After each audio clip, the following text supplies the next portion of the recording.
used to be that one of the most common videos you could find on old games was 10 hidden gems for this console. I don't know if they still do that. I generally block any video that has that kind of title. Otocky is a common game to come up in any conversation about hidden 8-bit gems. It has a unique premise, unlike anything any other game has ever done. It plays decently enough, though I do have some problems there. And there's a significant historical connection. The woman on the front of the box for Otocky really doesn't have any connection to the game. She's Natsuki Ozawa, a popular singer in the mid-80s who was hired to be the spokeswoman for Otocky. And as far as I can tell, that mainly consisted of having her picture on the front of the box. The people who actually developed it were Toshio Iwai and Tsunekazu Ishihara. This was the first video game for each of them. Iwai is an artist whose career has focused on merging music and interactivity. His best-known work outside of Japan is probably Electroplankton for the Nintendo DS. Ishihara is someone who bounced around the video game industry in Japan for quite a while, acting as a coordinator bringing together people for things like Mother 2. And he really hit it big figuring out how to market pocket monsters to children. The plot of the game is, well, there isn't one. Otocky is not designed for that kind of thing. It's a musical experience. You don't need something like plot getting in the way of that. Instead, the concept of the game is something like a shoot-'em-up. You're flying a little ship around, and if you hold down the A button and press in a direction, you'll fire a ball out and it'll bounce back. Your goal on the 12 stages is to collect enough musical notes to fill a meter at the bottom of the screen, and then take on a giant music symbol in a boss battle. Now that doesn't sound like much, but there is a lot happening here. For one thing, if you hold down the A button and push in a direction, you'll keep firing every time the ball bounces back to you. And you'll notice something if you just try to hit the A button to fire, you really only shoot on the beat of the background music. Your ship also plays a different note every time it fires, depending on what direction you're shooting in. So if you hold down the fire button and start moving around, then you'll get some tones to accompany that stage's song. The results can be pretty good, or at least they can make you think, oh, this is kind of neat to play with. The problem is, this is kinda bad from a shoot-'em-up standpoint. As you fly through the infinitely looping stages, you'll see bubbles that have notes in them, and you have to shoot those to collect them. And you also have to shoot enemies to knock them out of your way. As the stage loops, the bubbles that you've collected are gone and replaced with enemies. Your ship moves extremely slowly, which makes it hard to both dodge enemies and get lined up so that you can collect items. They have a bad tendency to fly off the screen very quickly. And because you're locked into shooting on beats, plus you have to be pushing in a direction to fire, it becomes oddly difficult to hit anything. The action is not especially good. The stages do have some cute gimmicks in how enemies and notes move around them, though you don't really interact with the backgrounds yourself. You can just shoot the spots that have musical notes on them to make something appear.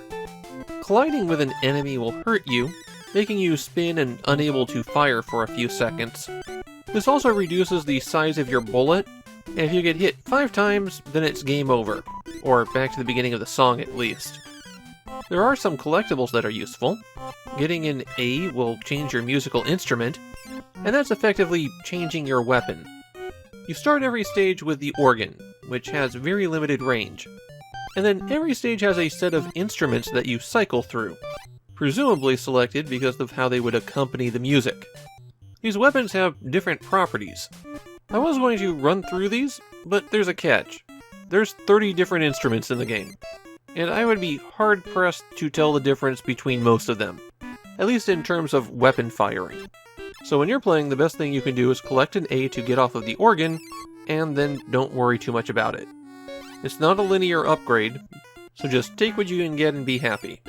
Collecting the B gives you a secondary attack. This attack doesn't make any sound, it just fires a spread of bullets. The pattern of the spread of bullets changes every time you collect one of those B icons, and you have a limited number of these shots, but they replenish every time you collect a B. There's also 3 icons that change the music. The record gives you a double shot.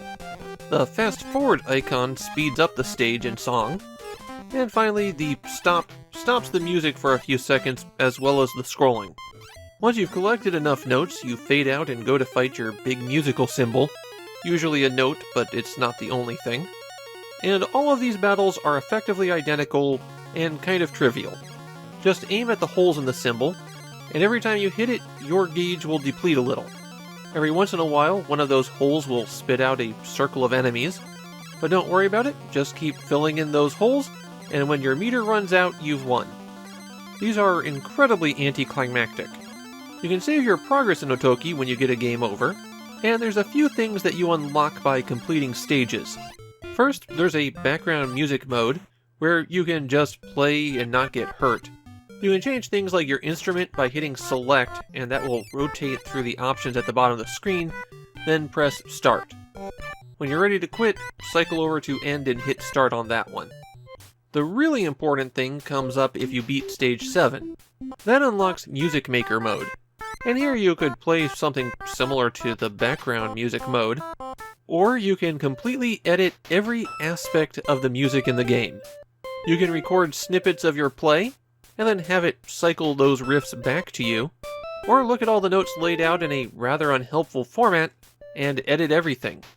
You can even play the actual stages with your music substituted in. There are still people who tinker with Otocky, making versions of popular songs for the game. Despite that, Otocky is not a popular game in Japan. Not that people seem to hate it, just that nobody seems to know it exists. This is a game that just doesn't get any attention at all there. The impression I got from trying to dig up opinions on it is more that it's just unknown, rather than disliked. I've got complicated feelings about Otocky. On the one hand, I don't think very much of it as a game. It's slow, it's clunky, the musical mechanics get in the way of the fun. On the other hand, I really like Otocky as an experience. As you're playing, every once in a while you'll go, oh, that sounded really cool. It's a fascinating concept. I guess I come down on the side of recommending checking it out, but tempering your expectations.